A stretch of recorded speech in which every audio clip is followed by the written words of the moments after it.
Alors en décembre, il faut faire manger couguar, enfin jusqu'à fin décembre. C'est derrière la bergerie. Et elles montent, elles redescendent d'un seul tenant. Comme c'est tout dégagé et qu'il y a accès par des pistes. Après, en face, il faut venir en janvier. Un GB, il faut venir en janvier. Les feuilles de chêne sont tombées, donc on voit déjà mieux à travers. Et les journées sont plus longues. Donc de façon à récupérer les brebis en crête, à une ancienne couchade, ça nous laisse le temps de les récupérer. Parce que le but de la manœuvre, c'est de traverser et d'aller sur le bosquet, ici, là, et après elles vont toutes retraverser ici. Donc ça va se couper parce qu'il y a des barres rocheuses, et après on les récupère en haut. D'où l'importance de faire manger les crêtes là-haut, au fuli, et maintenant ici, faire manger en haut, faire battre les crêtes comme on dit, en termes de berger, de façon à ce que les brebis elles aient l'habitude d'aller en haut, et que maintenant, si elles veulent manger, elles vont descendre, elles vont chercher l'herbe en bas. En bas, à la hauteur de la bergerie, ça fait qu'au mois de janvier, février, quand il fait mauvais, elles sont juste en face. Mais pour ça, il faut bien faire battre les crêtes. Et après, elles ont l'habitude du coin et elles se ramassent. Au début, elles se perdent un peu, elles se lâchent. Elles s'écartent. Il suffit qu'il y ait 2-3 préalpes longues qui ont des cloches pour qu'elles nous en éparpillent un petit peu à leur gré, parce qu'elles ne sont pas bien grégaires. Et on se retrouve sur le même phénomène sur la montagne de l'Estro à Pratsaud-Bléone, qui était très minéral, très caillouteux. Et là, je suis allé voir l'ancien berger qui m'expliquait. Je lui ai dit comment on fait à l'Estro, comment on garde. Il me dit si tu veux qu'elles soient belles, laisse-les faire. Mais moi, comme j'étais plus malin que lui, j'ai voulu travailler au chien. Donc j'ai eu des pattes cassées, des brebis qui ont sauté des barres rocheuses. Donc c'est vrai, je les ai laissées faire. Et pendant 15 jours, on les laissait sur un quartier. Et après, elles ressortaient sur de la prairie. Ça permettait de récupérer les brebis. Pas tout le même jour, mais on les récupérait. Mais c'est là où je me dis que je suis vieux, parce que ça c'était le bon vieux temps. Maintenant, avec le loup, on laisse 10 brebis ou 20 brebis, on prie le bon Dieu pour pas qu'il leur tombe dessus. Et à l'Estro, c'est ça le problème. C'est qu'il y a des quartiers où les gens vont plus y aller, parce qu'il faut déjà 3 heures pour aller à la montagne de l'Estro à pied. Et une fois qu'on est à la cabane, derrière la cabane, il y a tout un secteur où les brebis s'éparpillent. Et le soir, on peut pas les ramasser. Ou alors, il faut attendre qu'elles se ramassent en crête pour les redescendre jusqu'à la cabane. Ce qui est inconcevable. Ah, mais ça c'était le bon vieux temps ça, comme faisait le berger.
On vient de là, on traverse.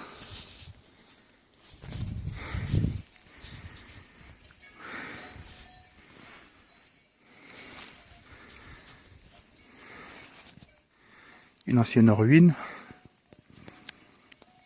parce qu'à une époque ils faisaient du charbon, donc ils restaient sur place. Les arbres sont coupés à la souche, ce sont tous des jeunes pieds, les chênes. Donc ils repoussent en regard en plusieurs parties. Mais là il y a une coupe pour faire du charbon. À une époque on se chauffait au charbon. Allez, elles font une pause au soleil. Et elles rattaquent à Lubac pour retraverser sur le prochain mamelon. Les bois, c'est comme le brouillard. T'es content quand il y a une éclaircie. Et là, il n'y a pas de vent, on peut entendre les cloches, mais quand il y a du vent, on n'entend rien. Et dans les bois, on voit rien. Donc les brebis se coupent. Mais là, elles sont tranquilles, là. Elles prennent le bon biais. Moi, je supervise.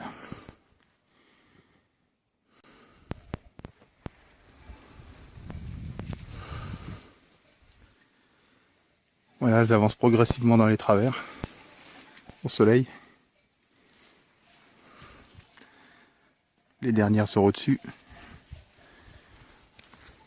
On va espérer qu'il n'y a pas le loup, hein. Hein, il n'y a pas le loup. Il y a le loup, il n'y a pas le loup. Il n'y a pas le loup. Parce que les patous font pas tout. Allez, elles vont attaquer la Draie. La Draie, c'est le versant exposé sud. Là où il y a le soleil.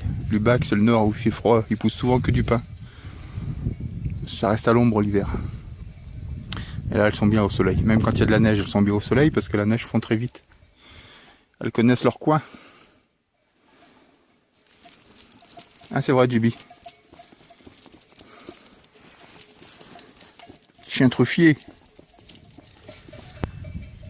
Voilà, tout à l'heure nous étions là.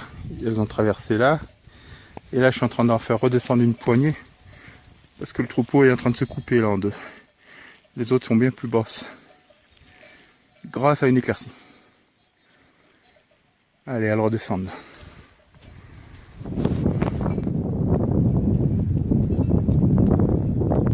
Tous les passages ne sont pas faciles à emprunter.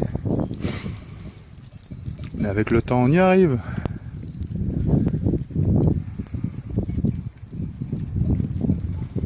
C'est là où il ne faut pas que le troupeau se coupe. Dans ces mauvais passages, parce qu'il y en a qui peuvent partir en haut et d'autres en bas. Mais là, elles se tiennent. Allez, on va en face. Pour aller encore en face. Les premières sont là. Les autres sont dans les bois. Ça va se regrouper et se réparpiller par la suite, dès qu'il y aura un peu d'herbe.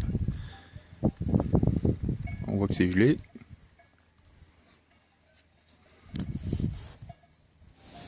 Comme elles ont bien mangé dans le travers, et que les crêtes ont été mangées, d'où l'expression faire battre les crêtes, elles vont redescendre volontiers. Voilà. Parce qu'elles savent que la nourriture est en bas. Donc c'est un des moyens de façon à ne pas perdre les brebis, c'est-à-dire à toujours les faire descendre. L'hiver. Le printemps, c'est le contraire. Et quand je discutais avec le propriétaire des lieux, qui avait des moutons, on a repris sa place, il m'expliquait qu'il fallait garder dans les bois, avec un chien et tout ça. Et en l'écoutant bien parler, après, par la suite, il m'expliquait que de sa fenêtre de chambre, il les voyait. Et en fait, le quartier en face, ce sont des quartiers où on laisse les brebis une semaine, on leur amène du sel, elles ont de l'eau. Mais ça, c'était avant le loup. Maintenant, on laisse plus les brebis en face. Donc il y a des gens qui vont expliquer leur méthode à une certaine époque, mais qui n'est plus d'actualité maintenant. Parce qu'on a des patous, parce que des GR se sont développés, des touristes, des VTT, des battues de chasseurs, des loups. Donc il y a tout ça à prendre en compte. Donc il ne faut pas prendre un morceau de technique et le dire je vais faire comme ça. Il faut apprendre. Il faut travailler, il faut garder, il faut apprendre tous ces différents phénomènes. Et après on le fait à sa façon. Parce qu'il y a des gens en aïkido qui font passer des grades. Et on leur dit mais toi tu pratiques quand? Mais il te dit mais j'ai pas le temps parce que là je suis pris par les passages de grade. Mais c'est pas ça. Tu travailles toi-même, si tu pratiques, et voilà. Donc aussi bien l'aïkido que berger, tu fais et tu vas t'adapter par rapport à la situation. Tu vas pas faire comme on t'a dit de faire. C'est la plus bonne la technique ou la situation. Il y a des mecs pendant toute une vie vont faire de l'aïkido qui est pas bon, mais ils le savent qu'il est pas bon. Mais ils ont fait ça toute leur vie, ils vont pas changer maintenant.